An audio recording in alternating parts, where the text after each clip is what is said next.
Hey there, it's me again, Velton Shaw, and I'm back to talk to you on Tuesday at 2. Yeah, that's right, Tuesday at 2, which is our time for the Executive Think Tank.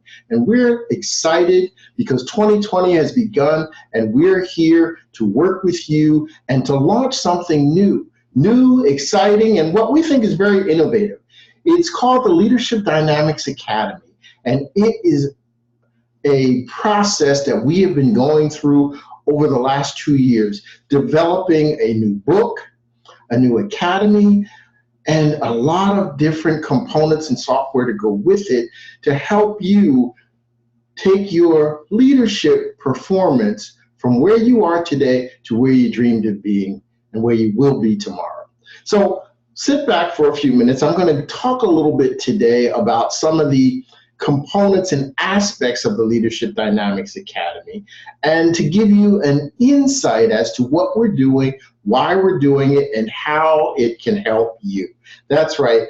The most important thing is how it can help you. We can do whatever we want to do for us, but it's not about us. In our world and the way we look at things, it's not about us, it's about you and helping you to be a better you.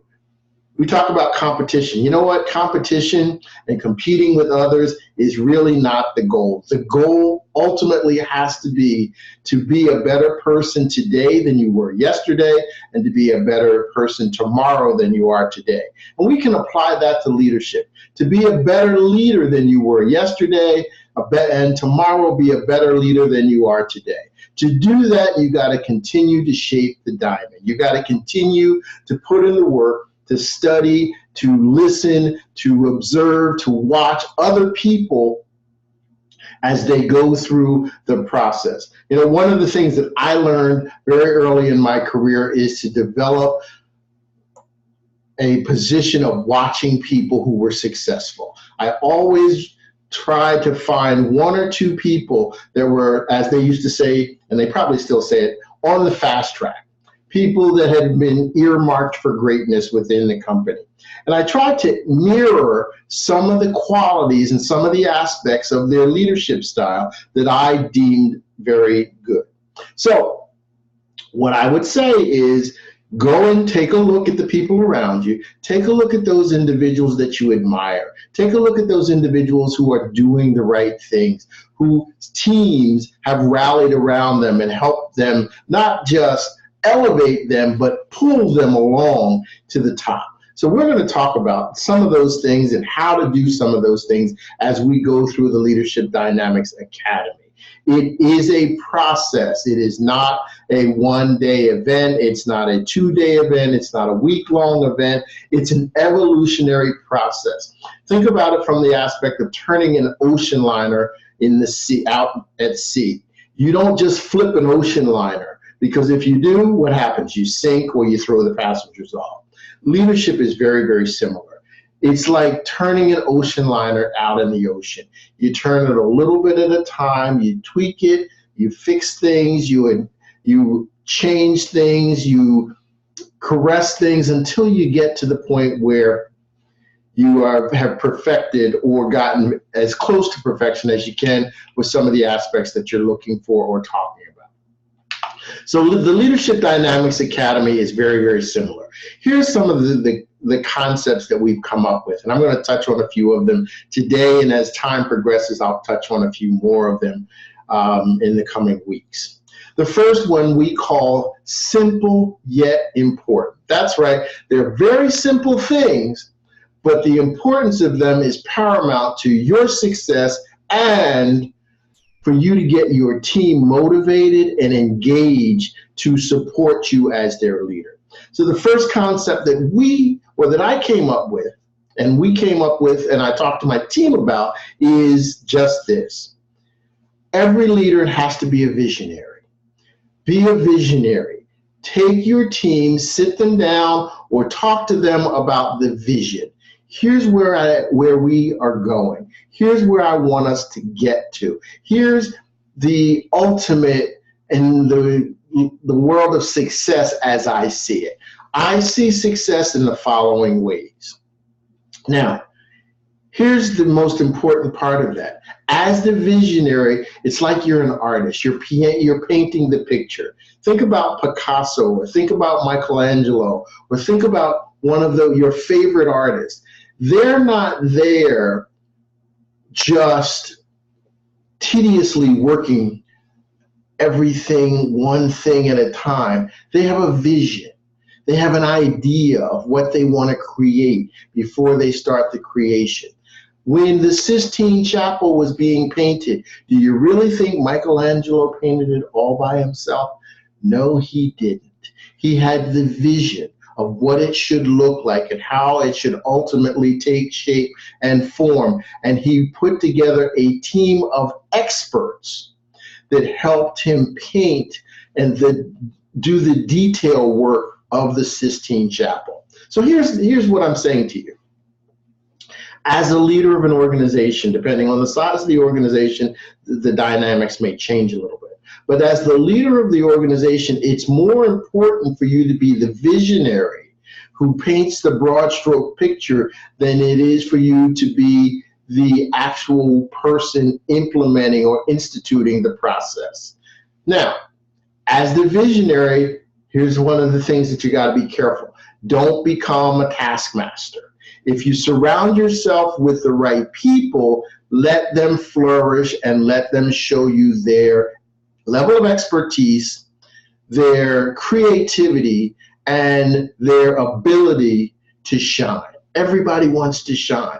So don't be a taskmaster. Give them some latitude, give them some levity, allow them to make a mistake, and then help and guide them back on track. If they get off course. That's what a visionary does. A taskmaster is the person who's standing over them, shaking their finger every 30 seconds or every few minutes, or expecting to find a problem or them to make a mistake or them not moving as fast as you'd like them to move, and then jumping in and interceding to say, hey, this is how you do that. That will demotivate your team faster than a visionary who says, here's where we'd like to go. Now, we're on the right track. We need to tweak a few things as I can see them, but I want you to make sure that we keep the vision. Then let them solve the problems. Yes, there's coaching that may come into play, but ultimately let them solve the problem. That's number one. Now, here's the trick to that. It's called empowerment. That's right, a little word, but a very powerful word, empowerment. You see, power is right in the middle of it, and it's the root of the word. 2008, the market crashed. If you remember that, for those of you who were around, it was a very tenuous time. But the market crashed in 2008, and the spirit of empowerment was put on the shelf. Your team, your staff, your employees no longer had the ability to make decisions to take care of customers' needs and wants without upper management getting involved. And ultimately, it wasn't even upper management getting involved. In a lot of cases, the answer was no before the question was even asked. So employees weren't empowered. Employees could not solve problems. Employees could only work inside of a small box. And what that does in a lot of respects is, number one, it frustrates the employee, because no employee or no team member comes to work every day wanting to do a bad job. They want to come to work, or they want to come to their place of employment and be exalted for doing something above and beyond, or to be recognized for outstanding accomplishments. And I'm going to say it, outstanding levels of customer satisfaction, customer experience, and customer service. But when you limit empowerment and employees can't operate within a certain level to solve those problems, all of a sudden you create a feeling of dissension, not just with the team member, but your customers start to feel it, because they don't feel as though anybody cares, because the person on the phone or the person that they're in front of can't solve their problem, can't help them. And when they go to a supervisor or a person at the next level, they're still not getting any resolve. They're basically not even being placated. They're being put off or told no. As a director of sales and marketing, I had a rule in my office, and the rule was this. The rule was you never tell a customer no. No should leave our vocabulary. What we should do is offer the customer an alternative.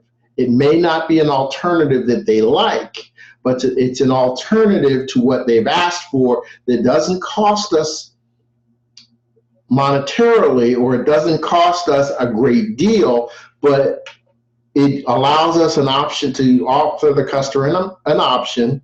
And a lot of times, even in that option, we knew the customer was going to say no. But we offered them something different than what they were asking for that was in our favor without saying no. And we knew that ultimately the customer would may say no to it. Let the customer say no, you don't say no. So that's number two. Number one is be a visionary. Number two is create a spirit of empowerment. Number three. Now, this varies depending on the size of the organization. In a small organization, a startup company, there's only 1, 2, 3 employees. Communication is easy.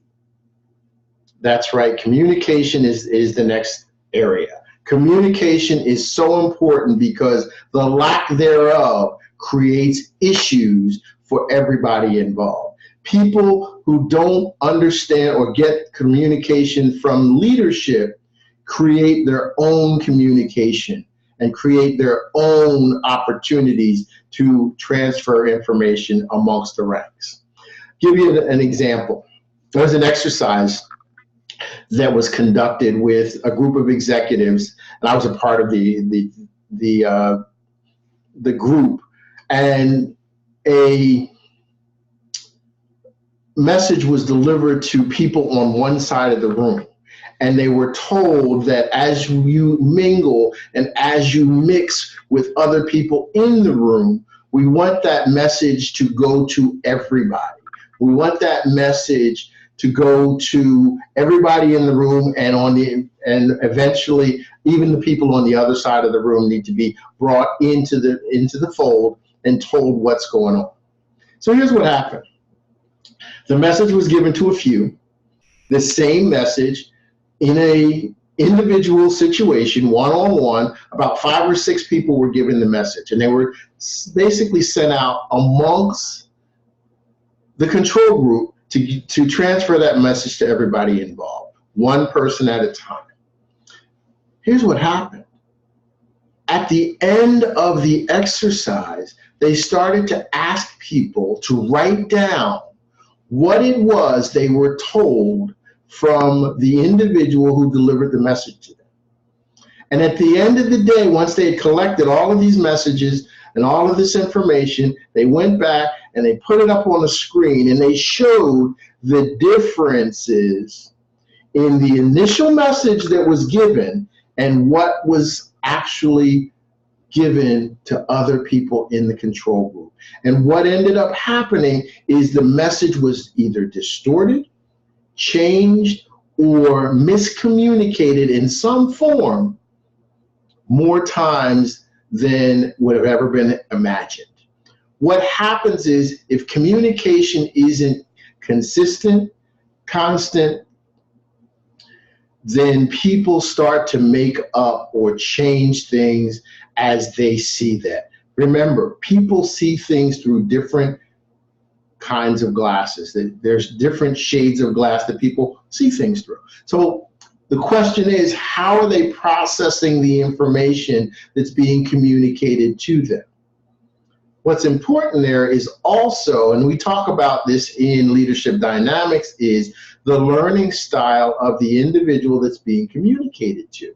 There are 7 different learning styles, and please go into the book and take a look at it because we talk about them. As a leader, it is important that you try to understand the learning style of the people on your team so that when it's time to communicate with them, you're communicating with them at the level that they best absorb information. Make sense? Hope so. If you go to the chapter on communication, it will. The next area that I want to talk about today is speaking positive words into the environment. Sounds simple. Yeah, simple yet important. Speaking positive words into the environment. You know, my grandmother always used to tell me, she said, you know, you catch more bees with honey than vinegar. And it was very interesting as I developed into the corporate arena, understanding that little words like thank you, a P word like please, would go so far amongst the people on the team or amongst the people in the organization. Now, for those of you who are just meeting me, you don't know, I grew up in the hotel industry. I was the director of sales and marketing in hotels for 20 years. And prior to that, was in sales, and even prior to that was in operations.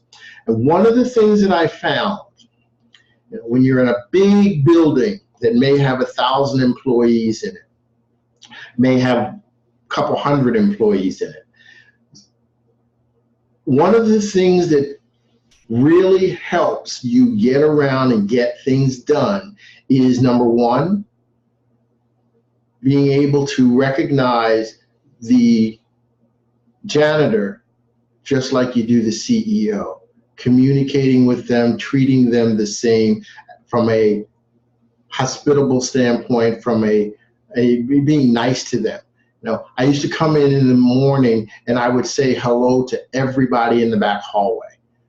Most of them I would know by name because I had been there for quite some time. But when you can use someone's name and say, good morning, how are you today? Good to see you today. How's the family? Those little things help you as a leader develop a rapport and a level of respect that you can't command. People give you respect, you can't command it. And when you treat people that way, people begin to admire you and want to be around you. There was a situation where we had a VIP customer coming to the hotel. And the person in the suite prior to that customer checked out late. The customer was in the limousine coming from the airport to the hotel. I had to go upstairs on the floor. The housekeeper who was supposed to clean the suite was cleaning another room. I went to the housekeeper and I said, I need a favor. Can you help me? And she said, what do you need? And I said, well, the VIP is on their way. I'm going to bring in some of my salespeople, and we'll strip the room. We'll strip everything out of the room. But if I can get you to come over and help us by stopping this room and coming in and cleaning the suite so that we can get it ready before the VIP gets here. The housekeeper said, are you going to help? And I said, absolutely, we're going to help you. We went in, we stripped the room. She went in and cleaned the suite. It looked gorgeous before the customer arrived. I said, thank you. And we basically were able to step around a very tenuous situation. From that point forward, that housekeeper would say hello every day, not just to me, but every member of the team that came up and helped her. And I made it a point to say thank you as many times as I could to that customer. Now, I'm not telling you that it's this because it's something that I did, but I learned the value of thank you. Now, here's what really hit home. She loved the fact that she was recognized by me and by the other members of the sales team. But she told many of the housekeepers that she worked with and interacted with every day. And what ended up happening is that the housekeepers became more in sync with what we were doing in sales. And we were no longer those salespeople on cloud up in the clouds, but we were those people who come down and get in the trenches with everybody else. And the team environment changed so that we could go to housekeeping and ask for things. Thank you and please are two of the most powerful words in the English language if used appropriately. So what I want to make sure that I touched on, I wanted to make sure that you understood that little bit of story, that little story, and that little bit of information, because it worked for me. These are the things we talk about in leadership dynamics, things that not only worked for me, but things that have worked for other people that I have interviewed, that I've talked to, that I have utilized as my mentors and guides in my career, and mentors and guides to other people. We're going to talk to corporate executives who are in leadership roles. We're going to talk to people who are currently aspiring to get to the C-suite or above, or people that are currently occupying the C-suite. We're going to talk to some CEOs, some COOs, some CFOs, and we're going to talk to people just like you. So welcome to 2020 and to the Leadership Dynamics Academy. Next time we get together, we're going to talk about another concept in leadership dynamics. Until then, I'm Belton Showell. Transform your thinking. I guarantee it will transform your world. Goodbye.